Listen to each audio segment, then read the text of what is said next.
Oke, kembali lagi. Untuk saat ini kita masih belajar pengetahuan kuantitatif. Jadi ada soal yang bunyinya, jika M dan N adalah bilangan prima, apakah M-11 dikali 2 min N merupakan bilangan ganjil? Putuskan apakah pernyataan 1 dan 2 berikut cukup untuk menjawab pertanyaan. Oke, yang dimau dalam soal adalah M dan N adalah bilangan prima. Seperti yang kita ketahui, bilangan prima adalah dimulai dari 2, lalu 3, 5, 7, 11, 13, dan masih 17, dan seterusnya. Nah, di sini kita disuruh menggunakan salah satu syarat dulu. Misal nanti salah satu syarat itu ada yang memenuhi, ya udah kita selesaikan berarti cukup. Atau bisa menjawab nanti ya. Nah, cuman ketika nanti misal satu dan 2 ini tidak bisa untuk menjawab atau tidak cukup, kita gabungkan kedua pernyataan ini. Jadi yang pertama kita mulai menggunakan syarat yang pertama, yaitu bahwasanya N kurang dari 3. Karena N adalah bilangan prima dan nilainya kurang dari 3, maka yang kita ambil N-nya jelas, yaitu 2.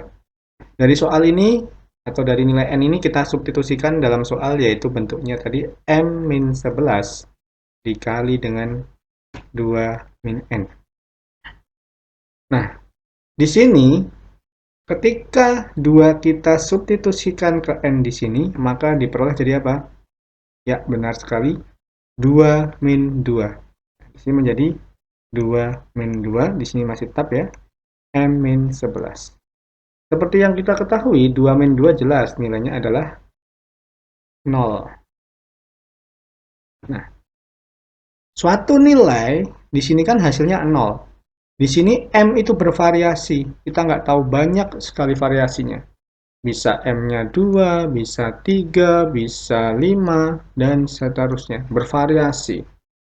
Namun, berapapun nilai M di sini ketika dikurang dengan 11, dan dia dikali dengan nilai 0, tentu suatu nilai dikali dengan 0, balik lagi hasilnya adalah 0.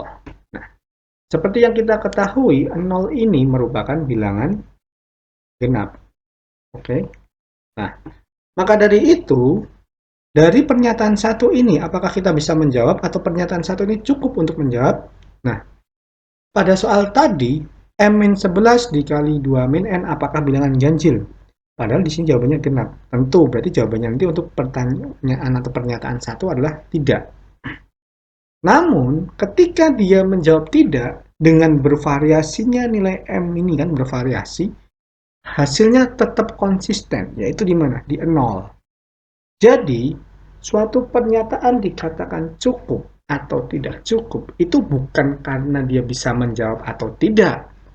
Namun, ketika jawabannya itu konsisten. Contoh, apakah M-11 dikali 2 min N bilangan ganjil?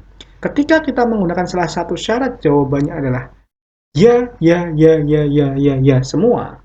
Maka itu konsisten. Maka syarat itu dikatakan cukup.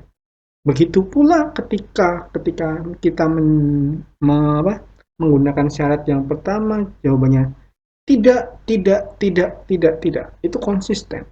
Maka disebut juga di situ pernyataan satu cukup untuk menjawab.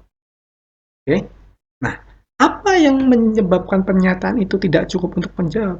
Ketika jawabannya tidak konsisten.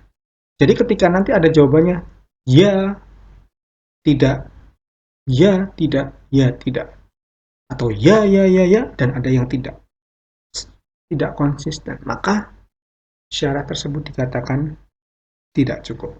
Nah, namun untuk syarat pertama ini dengan N-3, dengan bervariasinya nilai M yang akan kita coba, tetap jawabannya dia konsisten di 0, di mana 0 itu adalah bilangan genap. Maka untuk pernyataan satu ini cukup menjawab soal.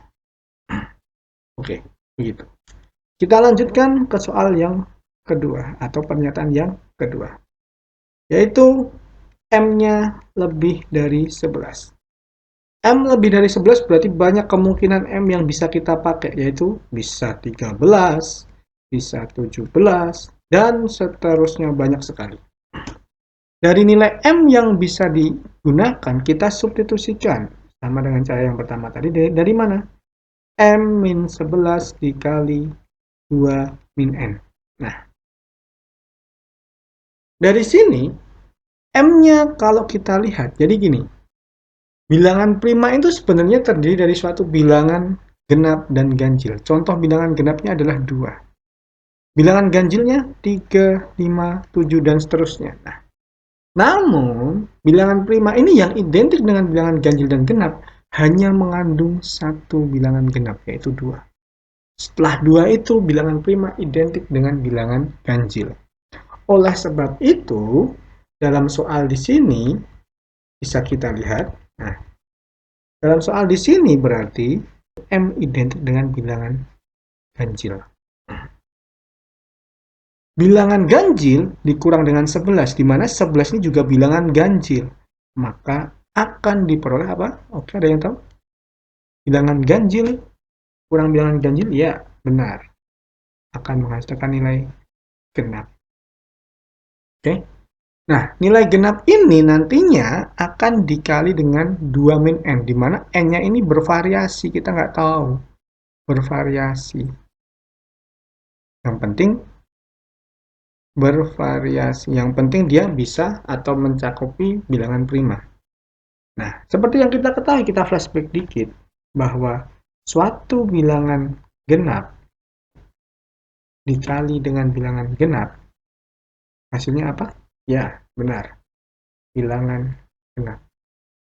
Lalu, kalau bilangan genap dikali dengan ganjil, apa hasilnya? Oke, tepat sekali, yaitu tetap genap. Jadi, apa kesimpulan yang bisa kita dapat dari sini?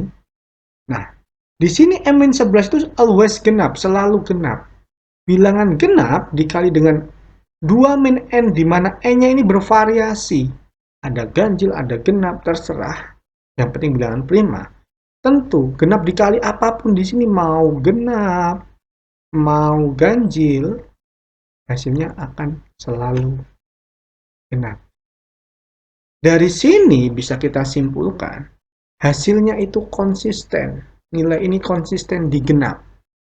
Nah, seperti yang kita ketahui tadi, suatu syarat dikatakan cukup ketika apa? Ketika dia konsisten menjawabnya. Dari bervariasinya nilai dari M ataupun N di sini, hasilnya tetap genap. Oleh sebab itu, untuk syarat yang kedua ini juga cukup untuk menjawab pertanyaan. Oleh sebab itu, bisa kita simpulkan jawabannya berarti yang D, yaitu pernyataan satu saja cukup untuk menjawab pertanyaan dan pernyataan dua saja cukup. Begitu. Mudah bukan? Nah, silahkan dipahami. Jangan lupa like, komen, dan subscribe. Terima kasih. Jadi jawabannya yang D ya. See you.